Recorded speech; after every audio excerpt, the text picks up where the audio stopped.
Morning. Morning. I'm going to give a little bit shorter talk this morning because we're celebrating Buddha's birthday, and we have some guests who will be leading the celebration. small guests. So my next three talks, my talk today, my talk in 2 weeks, my talk in 4 weeks, are going to be on the three bodies of Buddha, which that sounds very abstract and mystical, but it's really not. The three bodies of Buddha, remember, in Mahayana Buddhism, we're Buddha. So when we wake up to just being who we are, it's 3 layers of our own body as Buddhas. Nirmanakaya, Dharmakaya, and Sambhogakaya. So at the beginning of our meal chants, in sessions, during the beginning of the initiation ceremony, we invoke Vairochana Buddha, pure Dharmakaya. That's Dharmakaya, that's the timeless aspect of our body. That's when our thoughts are really settled down and we feel some spaciousness beyond time.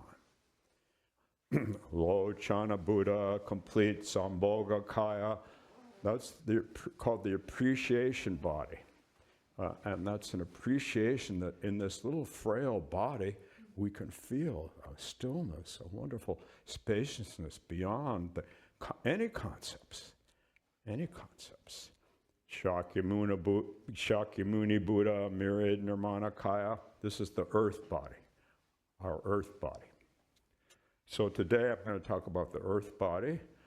Next time I'm going to talk about the appreciation body or the energy body. And then I'm going to finish by talking about Dharmakaya, the timeless body. What I like to call the clear sky mind body. Because it does happen in our body. Wonderful clarity in spite of all those clouds. So, and of course they're tied together. I mean, just take a basic course in science. The mind extends all over the body. There's no cogito ergo sum. There's no I think, therefore I am. The nervous system, the endocrine system, all of our systems, mind interpenetrates all 3 systems. Mind's embedded in all 3 layers. So, as I said, they're not really bodies, they're layers of embodiment which aren't ultimately separate.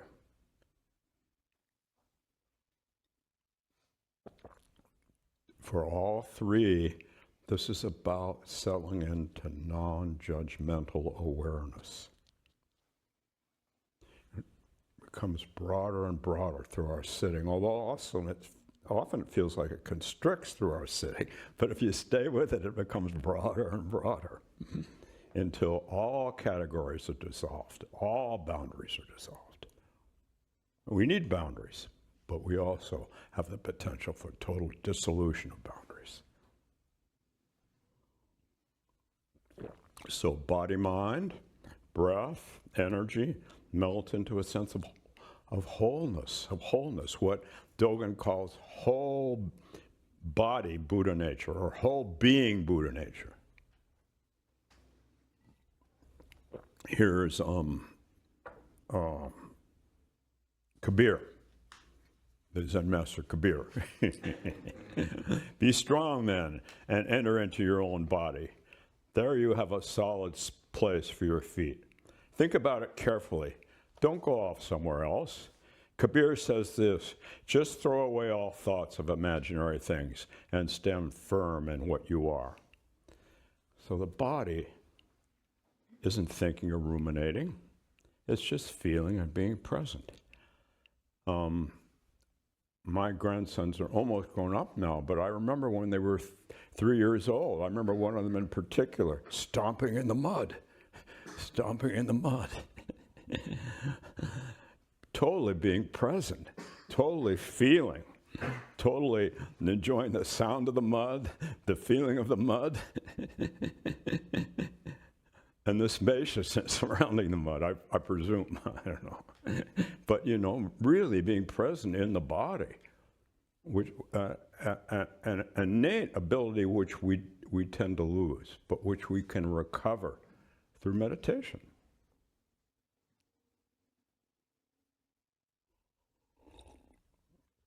And the breath is our practice. The breath draws us in. Yesterday there was a workshop that Ted and a guest teacher did. I'm sure this was the theme of the workshop. How to listen to the body, how to be with the body. Breath draws us in. Air in our nostrils, our diaphragm rises, and we can release control. Just for a few minutes, we can release control. Always we're trying to be in control. But if we can learn to release control, our life works much, much better. Much, much better. So we don't tame our breath, we trust our breath. And as we learn to trust our breath, we learn to trust our whole sensory field right now, this immediate sensory field. And the mind relaxes its grip, the body pays attention. We notice everything. And what a relief it is to sit in meditation and just let the body be as it is and breathe within it and let the breath lead the way. We do this practice so that because we want there to be carryover into daily life. And there will be carryover. There will be, with patience and persistence. So the Stoics, thought, Roman, the Stoics thought that healthy people like Marcus Aurelius, healthy people had good tonos in their breath.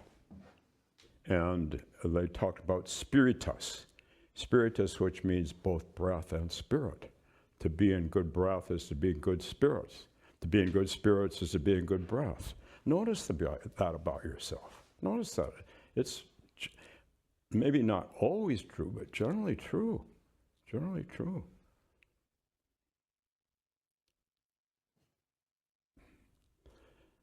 So the Stoics said to be in a good state of mind meant your internal breath was in harmony. And that was virtue. Virtue was healthy breath for Marcus Aurelius. Virtue was healthy breath.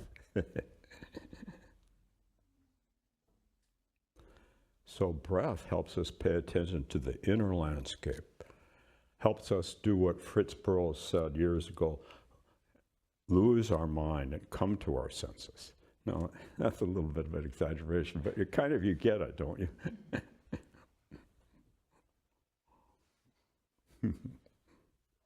Notice the smells, notice the sights, notice the warmth, the thoughts, the feelings, the emotions. The more attentive we become to just this, the less ruminating we are, the more embodied we are.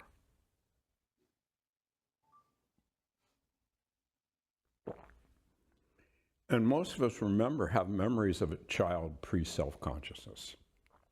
How about adult post-self-consciousness? Is it possible? Could that be what meditation is all about? Or is it some kind of fantasy? I can remember when I was 3 or 4 years old, I grew up on a hill in Berkeley, California, and my most vivid memory is of the poppies. And whenever I see a poppy, these were California poppies, kind of orange gold poppies, and whenever I see a poppy, I slow down. I look at it. I'm delighted.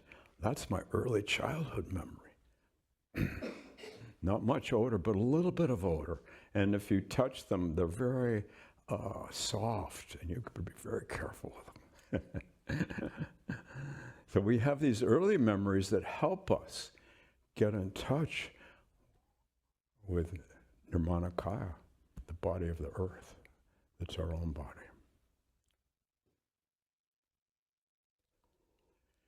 And then, of course, in adolescence, body image takes over. I have an unidentified family member, whom I will not identify, who's been in adolescence recently, and all of a sudden it's all about his hair and how his hair looks, and on, and he's always going in the mirror, and he's going, and he's, you know, do you guys remember this? Body image. Well, then we lose the more, and it's important developmentally. It's important developmentally, but when it takes over and it dominates the rest of our lives, that's not so healthy. So it's okay for 16-year-old, 17-year-old. That's just part of it. But now it's time for us to just relax and just enjoy being. Your body image is good. It's good.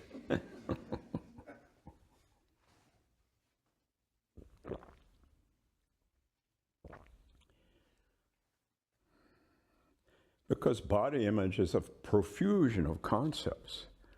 And the body of this moment is not conceptual. Some thoughts will come up, but the body itself isn't conceptual. Buddha says, meditate on the body within the body, getting underneath the idea of the body. Buddha says, know the body as it is. So now we're going to do a 3 or 4 minute meditation, guided meditation with the body.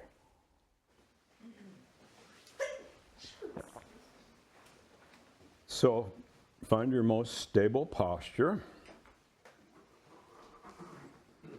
Feel the points where your body meets the cushion or the chair.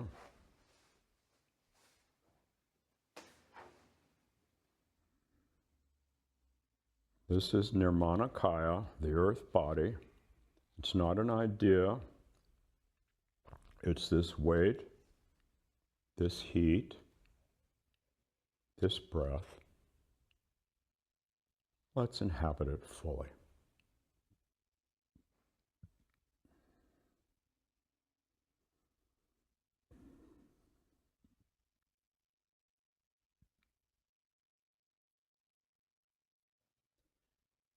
When you're ready, bring your entire awareness to the base of your spine and the soles of your feet.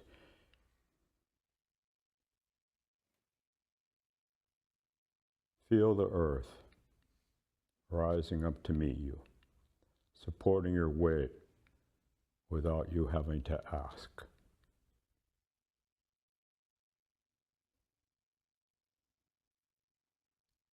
Relax the tension in your jaw. Relax the skin of your forehead and your shoulders. Let the weight of your bones settle deep into the floor.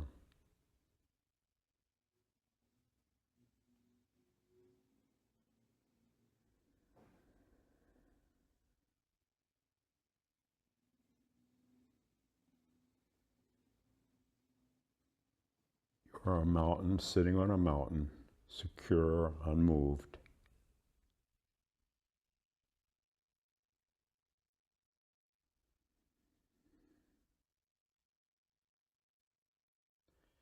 Whenever you're ready, breathe into the center of the chest and the belly.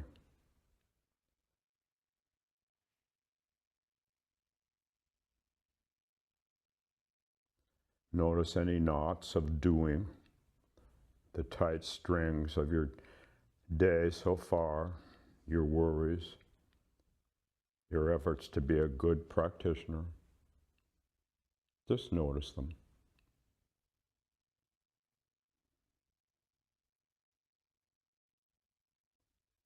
As you inhale, feel your rib cage open like a fan.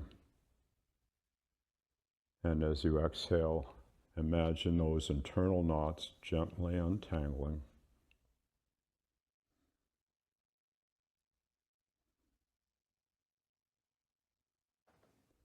You aren't fixing anything. You're simply creating space for the earth body to breathe itself. Feel the pores of your skin soften.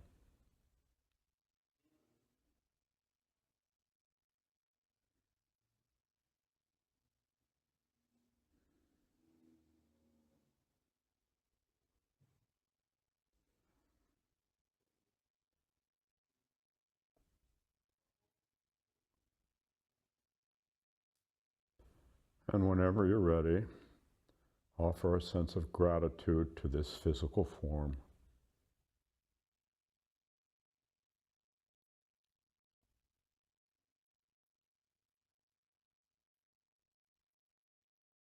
Nurture your very own Dharma container with a few soft, kind breaths.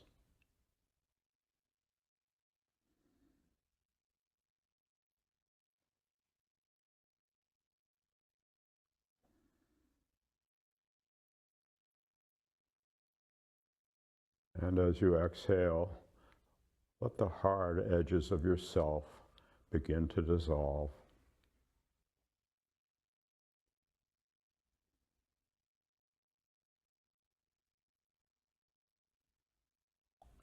Let the sensation of the body bleed out into the air of the zendo, and let the zendo breathe into you.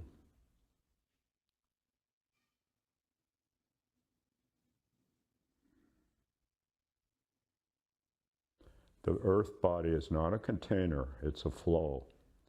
Sit in this stillness where the body ends and the world begins until I ring the bell.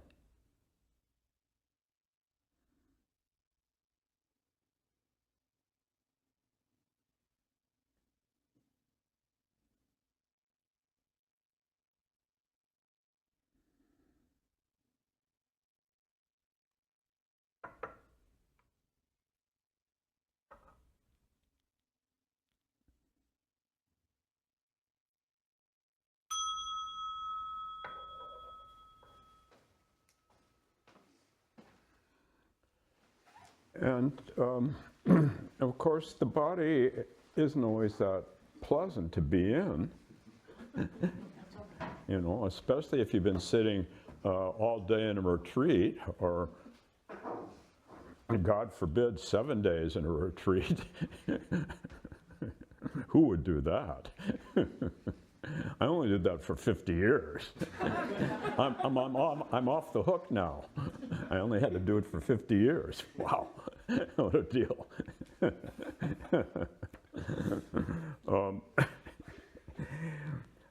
So pain, we feel pain in the body. We can't always control, as Buddha said, we can't always control the first arrow, the pain of pain. And then he said, however, the second arrow, our reaction to the first, the second arrow is optional. And I said to Ruzan yesterday, well, I don't think the second arrow is always optional. I think that's fallacious, because when I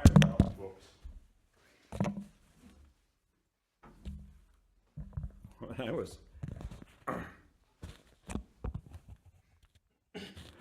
the ice back there, I slipped on the ice, I fell, and I was in real pain, and every time I approached the ice after that, I was afraid. That's healthy fear. That's healthy fear. That's the second arrow. We need some second arrow stuff. It comes right out of our body. Our body is trying to protect us.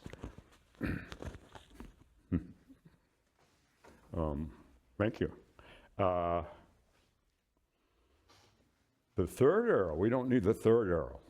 I'm revising Buddha. I hope I'm revising. The first arrow is the pain. The second arrow may be some emotion attached to that, or the pleasure, some emotion. If it's the fear, compassion for the fear. I'm glad I'm afraid, because now I won't walk on that ice anymore. But the earth body is wise. The third arrow is the conceptual dominance of our body. And we don't need that. Right now our breath's breathing, Our heart's beating, our ears are hearing, and our mind is thinking. Remember, in Buddhism, there are 6 senses, and the 6th sense is not some psychic sense, it's the mind sense. It's the thinking sense. So we don't, you think good meditation, you can kick out the thinking sense. Good luck. Good luck. Really? I don't think so. It's one of the senses in Buddhism. The thinking sense, the thinking organ.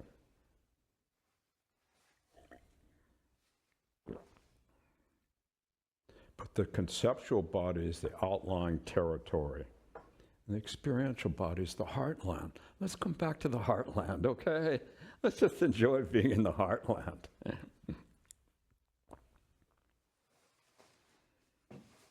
Our body knows what it experiences, what it feels.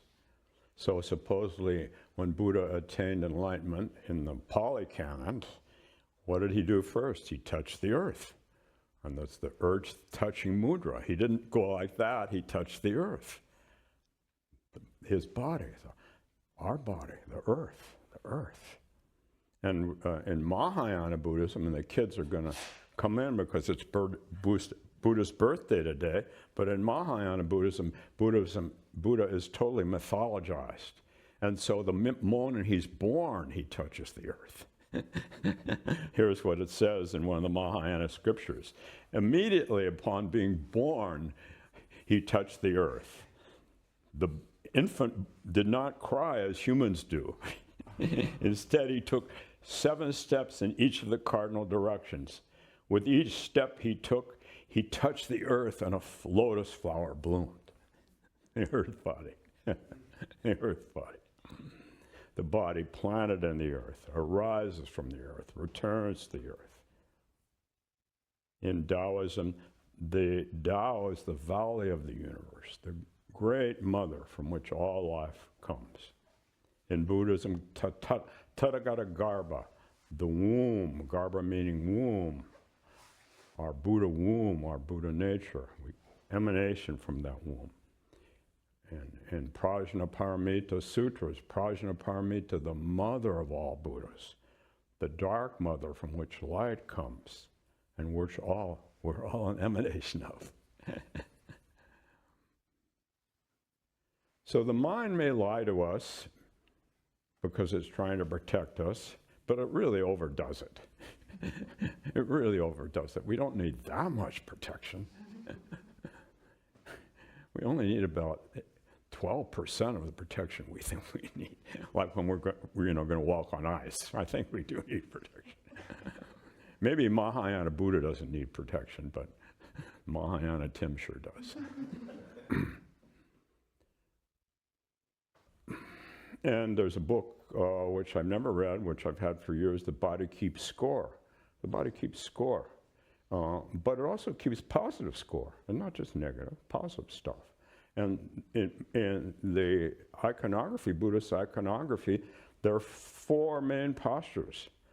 There is Buddha's own posture of serene, dignified, cross-legged sitting.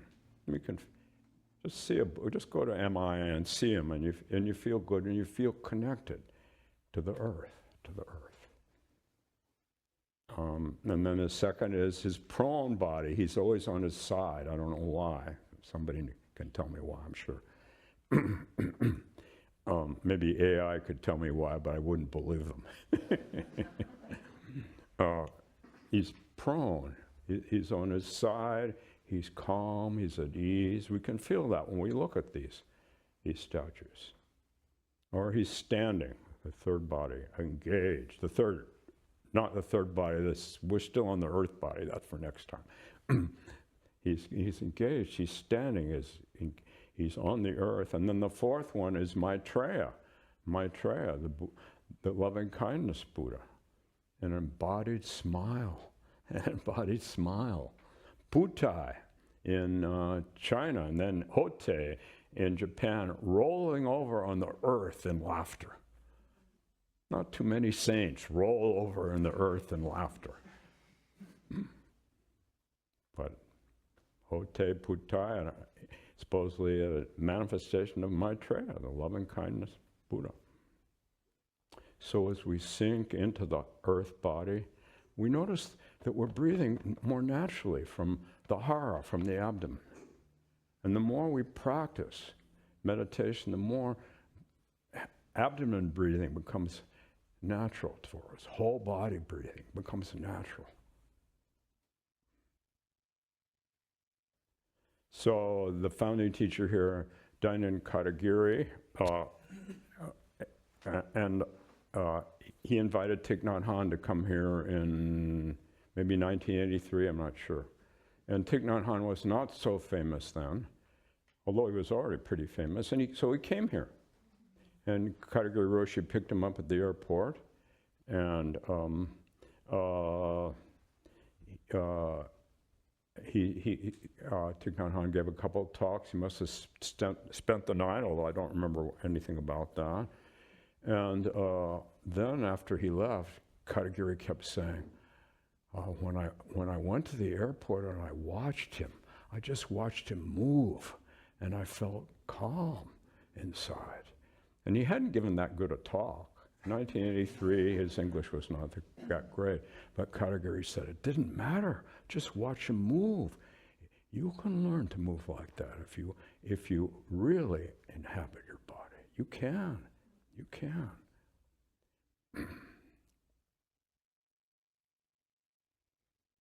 So then I went out, a bunch of us, since Katagiri had, well, we liked Thich Nhat Hanh anyway, but I went to the East Coast, I never went to France, and I spent time with Thich Nhat Hanh,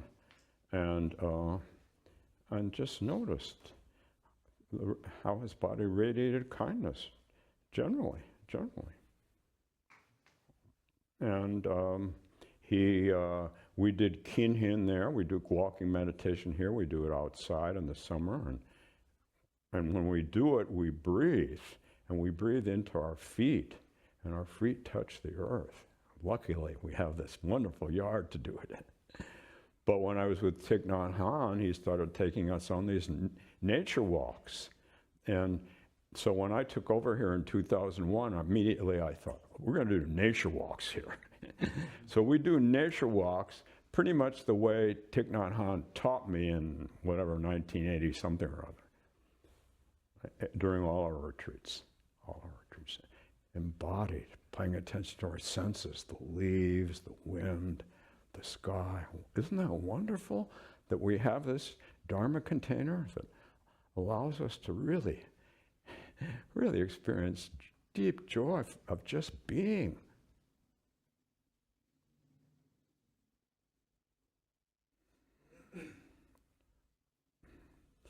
So I think that's what I want to say, and I did a short talk because the kids are coming, but it's only 10:30, so there's time for questions or comments before they come in. Maybe I'll start with people online. This is the camera, right? Mm-hmm. Does anybody online have a question or a comment?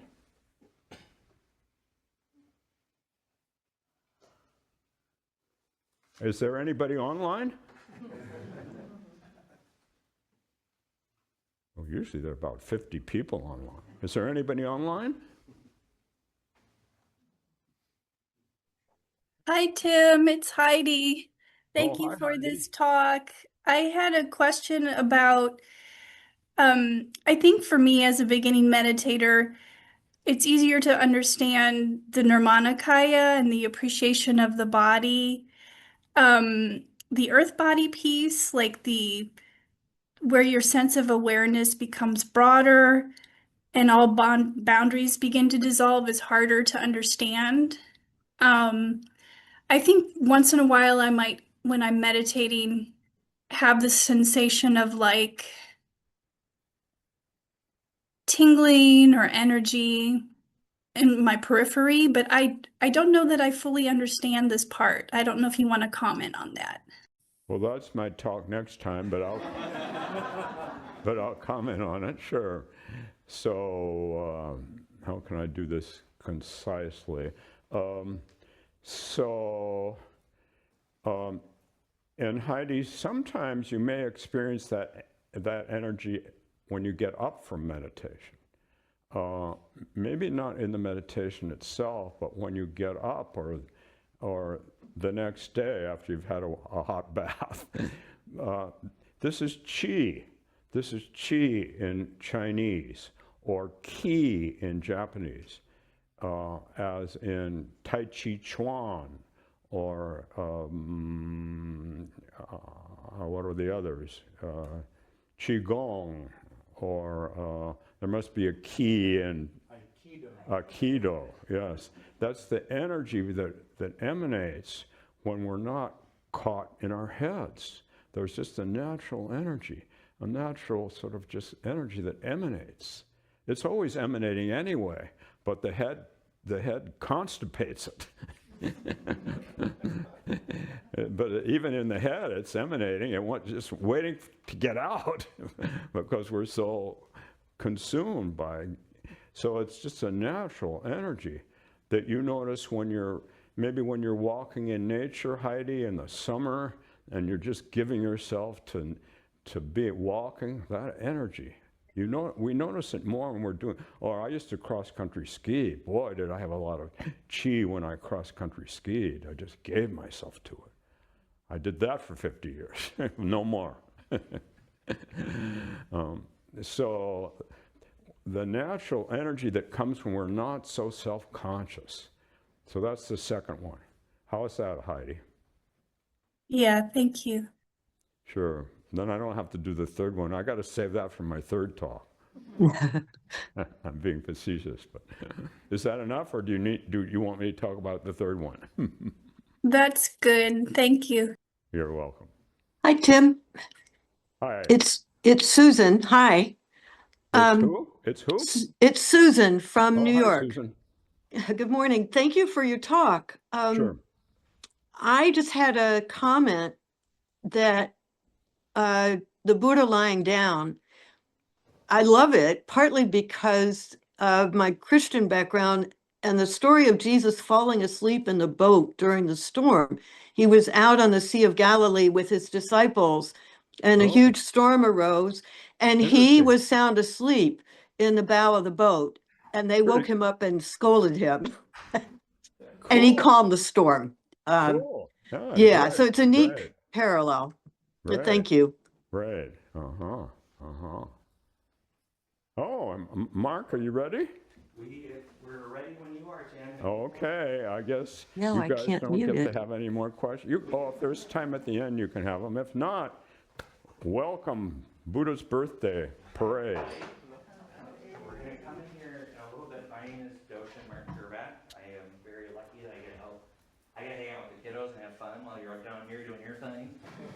And we're going to have a little presentation with our children's program participants. So we're going to come in here in a moment. We're going to set up an altar to celebrate Buddha's birthday, and then the kids will come in and teach us a little bit about Buddha's birthday.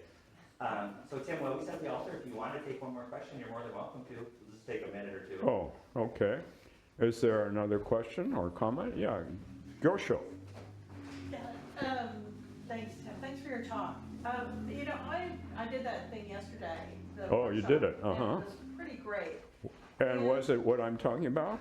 Yes, we did a lot of body awareness. Uh-huh. And one of the things that I'm thinking about listening to your talk is the most body awareness I seem to have is as I get older, that attention to the pains of the body and how it isn't moving as well as it should and all of those things. And I wondered if you could comment about that, because that's not the kind of body awareness that I'm really looking for.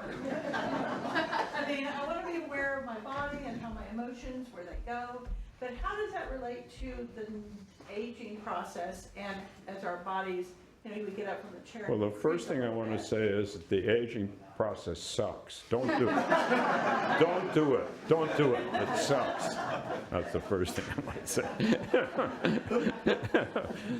The second thing I want to say is this is life. And as we develop more arthritis or more,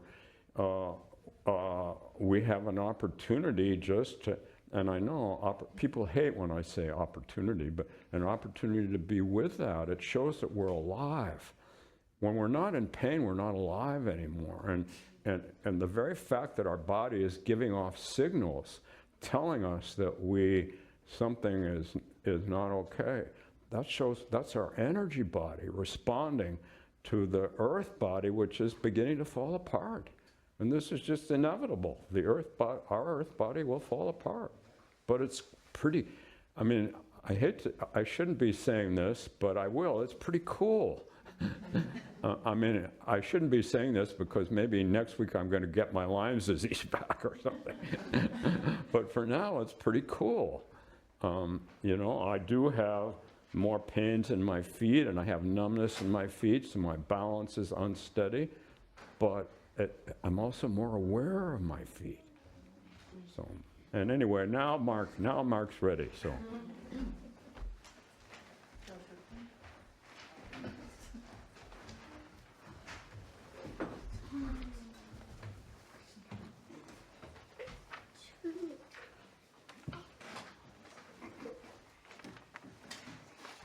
All right. Hello, everybody.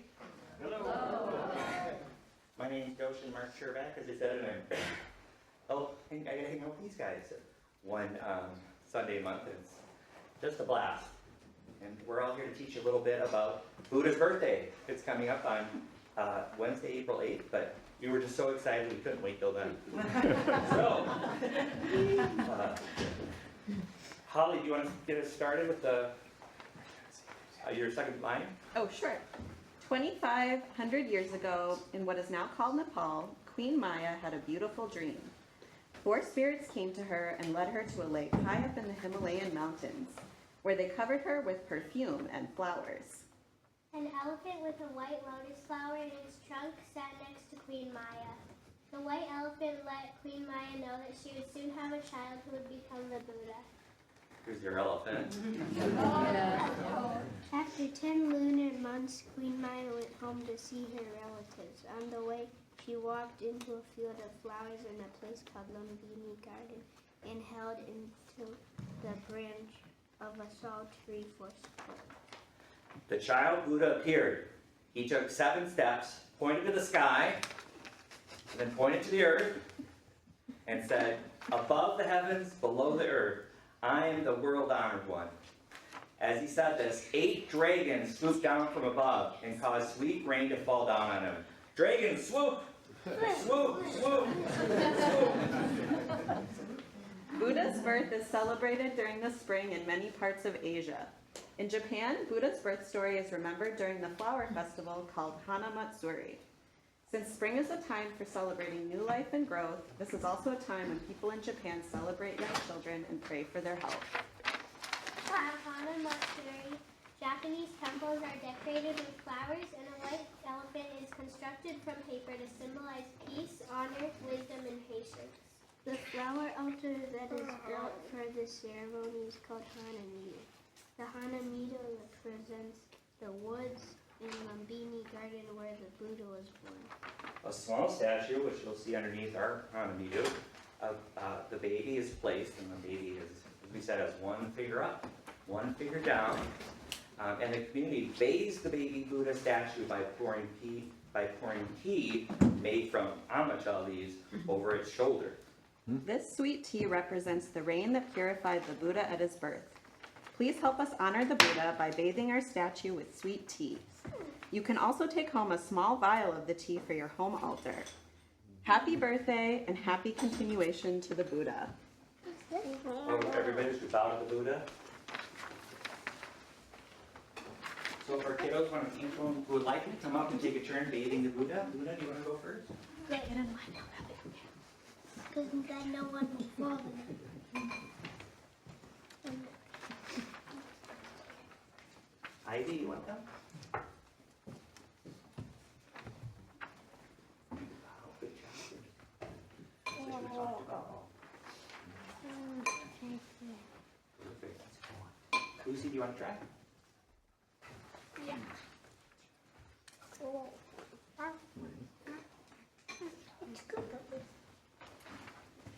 Easy, you want to try?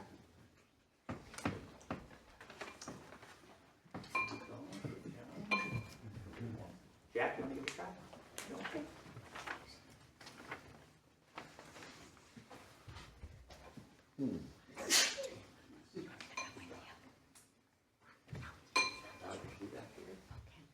Rose, Lucy, you want to try? Out of the Buddha? Go ahead.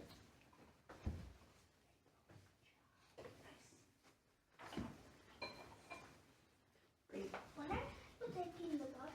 We'll figure it out. Elliot?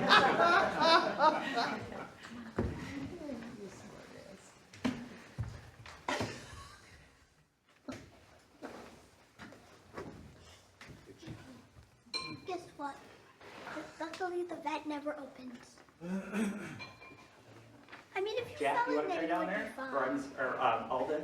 Or Reed? No, you guys are good? Okay, good. Come on. Do you want to come? I think we're. Reed's coming?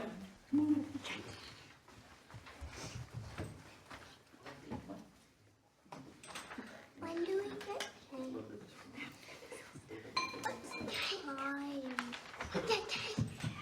What's the time?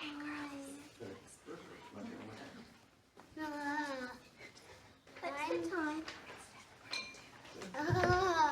That's We cool. want to invite adults, if any of you would like to try to come on up and bathe the baby Buddha, you're more than welcome to.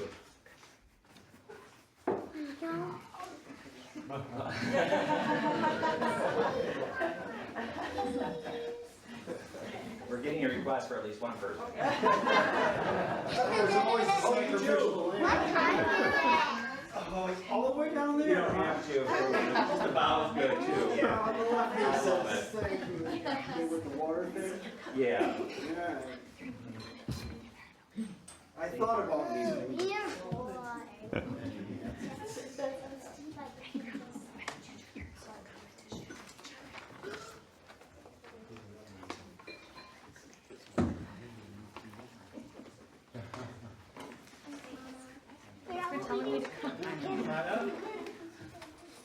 Make a bubble the longest.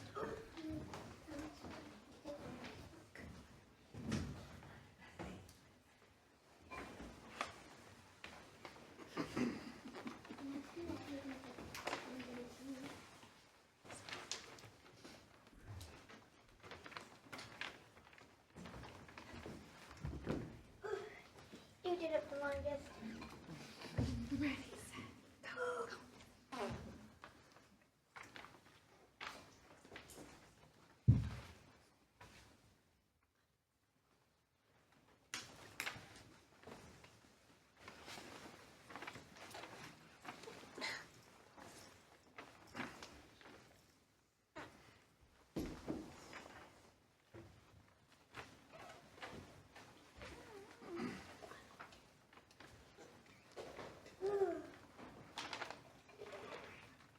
Yay, I win!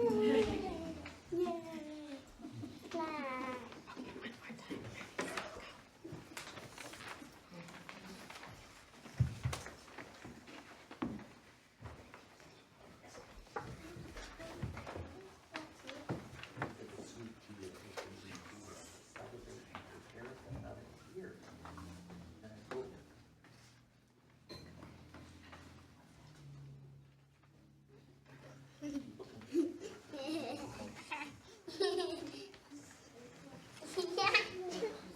I'm working.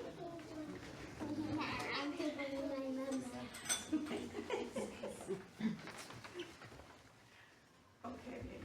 Margaret, maybe we'll turn things up back over to Tim. Well, Margaret and Bonnie.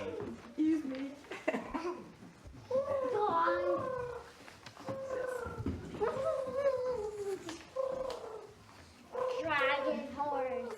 Dragon.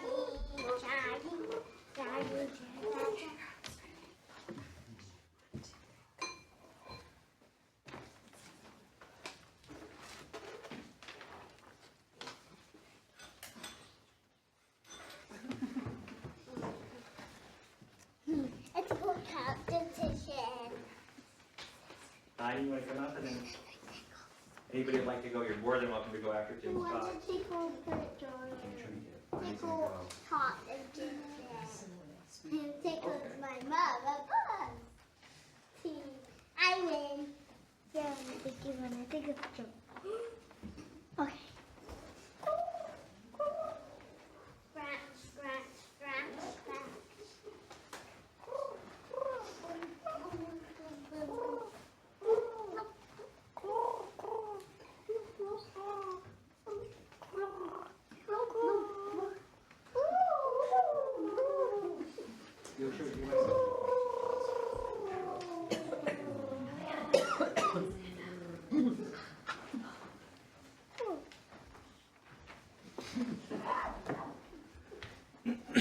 What's in this window? Can you break the window? What if you break the window? Why? No, it's not glass, it's plastic. It's plastic.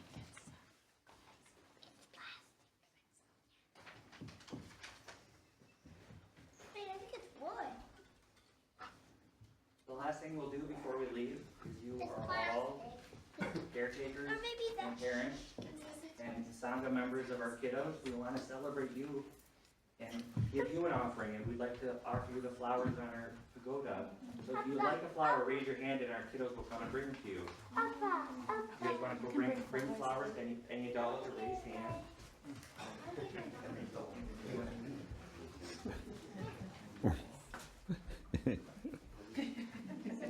If anybody with a raise hand, go bring them a flower, guys. Someone whose hand is raised. Do we have to be an adult? Raise hand, bring them a flower. I'm bringing you. I'm bringing one. How come people have already taken those? I don't know. I think they really like them. I love you. Did anybody else want flowers? There's some more flowers back there. Lucy, you want to go bring them?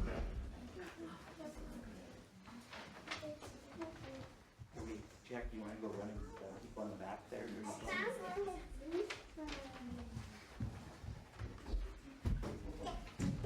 Well, thank you, everybody, for allowing us to hang out with you a little bit. Thank you, Tim, so much for allowing us to be part of your talk. And I think with that, we'll turn it back to you and thank you, everyone.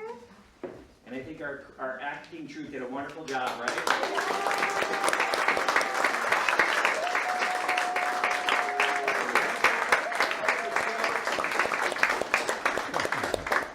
I got. What do we do with these? You can do those. What?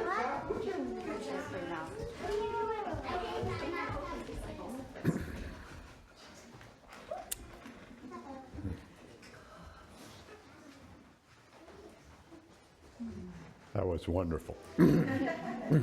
Well, let's see, about 5 minutes for anybody who wants to say anything about anything or ask anything about anything. Yes. I wanted to comment on the four positions. The reclining position is very nice, but you shouldn't overdo it or your back will get weak. All right, good. Thank you. Yes. I just want to thank you people for putting on the addition. I've been a homeowner a couple times. I've lived in the uptown area since 1980 off and on. And this place got buzz to it. I've been all over the United States, all over, all four corners. And this place is special, so. You know, I used to hang and tape drywall, and I can't hit a nail straight to save my life. So thank God that you people put this thing on. But thank you. You're very welcome. You're very welcome. Who else? Either online or in the room. We'll just sit for a couple minutes, see if there's anybody else. If not, I'll turn it over, but we'll sit for 2 or 3 minutes.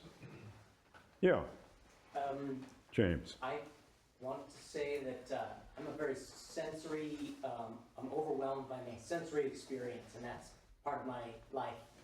And walking has always been an activity that I'm always in my head, and it's sort of agonizing. But and that hasn't changed. I'm 46, and I'm still learning how to walk. But if I expand my definition of the body to my perception and my worries and my anticipation, I can just let it be. Good, good.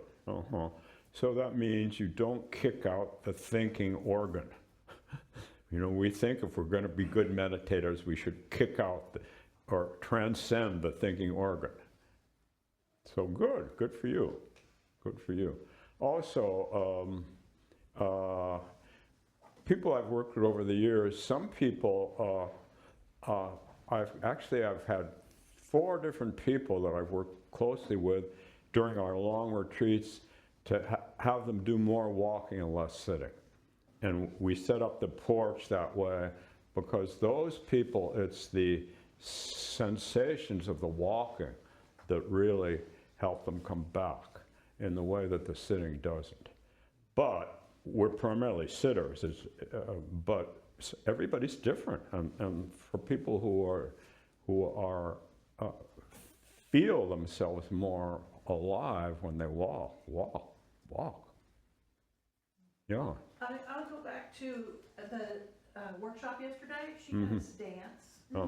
And it was so meditative and so joyful and so in your body that I could even see adding dancing to your meditation practice as something that would bring you into your body but releases things that just sitting doesn't. That's very good. And one of our members who's not here today, who's from a Latin American country, on her Tuesday night talk a while ago, she was a dance. She did a dance. And it was wonderful. And she explained that that's when she could release. And that's when she could be present, when she danced. And she encouraged us all to dance with her. But I was at home on screen, so I didn't have to do it. Thank you. And one more thing.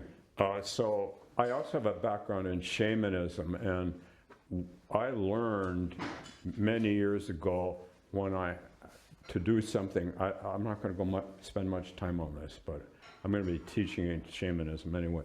To dance, if an animal comes to you, to dance your animal, or if any kind of being, and again, you're embodying something that's already present. So, time for one more. Was that Margaret, or who was that? Margaret? I was just thinking yesterday, and bringing up dance makes me think about it too, because dance is something that you can do it alone, but it's much more powerful when you do it in community. And when we were dancing yesterday, I felt that, kind of combination of bodies moving in space and operating in a similar space together, and the energy that created. Yeah. We all felt that. Yeah. And I said something, I was in a small group yesterday where we were all ended up being people suffering from chronic pain. Oh. And I said, but doesn't it feel better when we're together? It doesn't go away. But it helps you come to terms with it. Very So good. Community is really important. Yeah. For that. Oh, thank you. Now I think we'll close with whoever. Are you the Dawn, John? Yep. The Dawn. Turn it over to the Dawn. Thank you very much. It's been a pleasure.